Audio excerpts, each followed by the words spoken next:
One of the most fascinating stories is the history of Netflix, although things were almost entirely different. When Netflix was a fledgling DVD rental firm on the approach of bankruptcy, they were trying to sell the business to Blockbuster, its main rival. Blockbuster, however, declined their offer and laughed them out the room. A few decades later, Blockbuster filed for bankruptcy.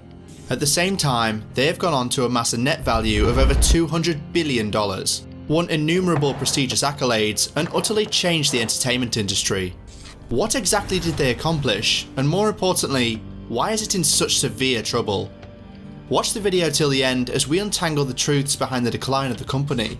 Today, we will unravel the truth behind the collapse of a gigantic entertainment tycoon. Let's dive right in. Netflix has lost 200,000 US customers for the first time in more than 10 years, and it anticipates losing even more. The story of its growth and fall is one of trend-setting dominance to a 35% drop in stock value in a single day. Netflix has suggested introducing adverts and cracking down on password sharers to solve this problem. Do they really want to do that? Netflix was once the cool kid for not having advertisements. Even password sharers were necessary for its expansion. The leader in streaming services has experienced a general decline. What led to this?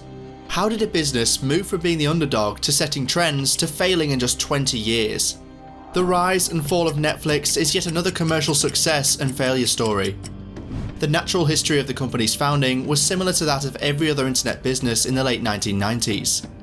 Mark Randolph and Reed Hastings established Netflix in 1997 as an online DVD rental service. Hastings loves to claim that paying $40 in late fees at his neighbourhood Blockbuster served as the motivation for him to create Netflix. DVD players were the popular holiday gift in 2001. As DVD subscription services grew rapidly, Netflix was positioned as the hip alternative to Blockbuster. However, Blockbuster remained the leader in movie rentals. For friends and families, going to Blockbuster on a Friday night to rent the hottest new movie or a timeless classic was a special occasion. But late fees were one aspect of Blockbuster that everyone detested equally. Netflix's emergence was aided by becoming the prettier alternative to Blockbuster. The Great Recession of 2008 and poor management ultimately led to Blockbuster's demise. It kept expanding. By 2005, there were 35,000 distinct movies accessible on Netflix, and 1 million DVDs were sent in a single day. But Netflix did not stop there. They were going to dramatically transform the film business. Over the last 10 years, they have dominated the global streaming market. The most obvious lesson to be drawn from the company's recent startling disclosure is this. It promised 3 months ago that it would gain almost 2 million customers in the first quarter of the year, but it lost 200,000 subscribers. Even worse, Netflix anticipates losing 2 million customers in the upcoming quarter. With a 25% decline, stocks are in a free fall. Co-CEO Reed Hastings stated that the business would ultimately offer an advertising-supported version of the service, which would be less expensive than its present ad-free version, in an earnings call following the release of his company's results.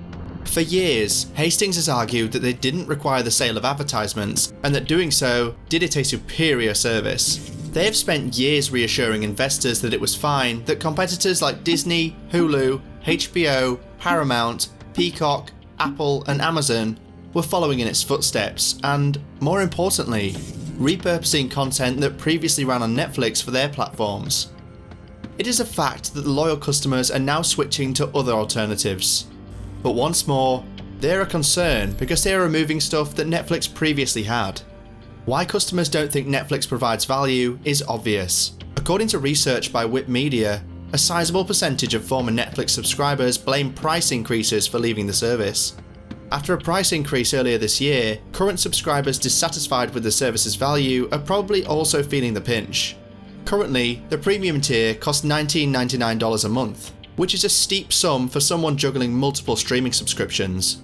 It doesn't have much to offer. There are more reasons to question Netflix's utility in a crowded environment.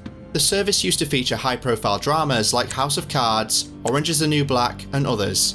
Nowadays, the selection is considerably more uneven. There is still highbrow programming like The Crown and The Power of the Dog, which was nominated for the Best Picture Oscar last year. There's still likely to be something for everyone.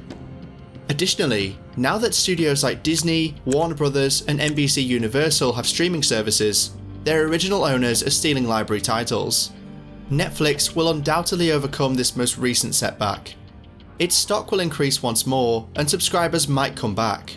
However, they are no longer considered the medium of the future. Instead of planning, the corporation started spending its money on whatever. For every business wanting to expand, throwing everything up the wall and seeing what sticks is an essential tactic. But there is a cap to that tactic. Netflix is continuously throwing more and more content at the border and letting it all stick. Make sure to let us know your thoughts down below. Subscribe to the channel as a sacrifice to the gods of the algorithm. Thanks for watching.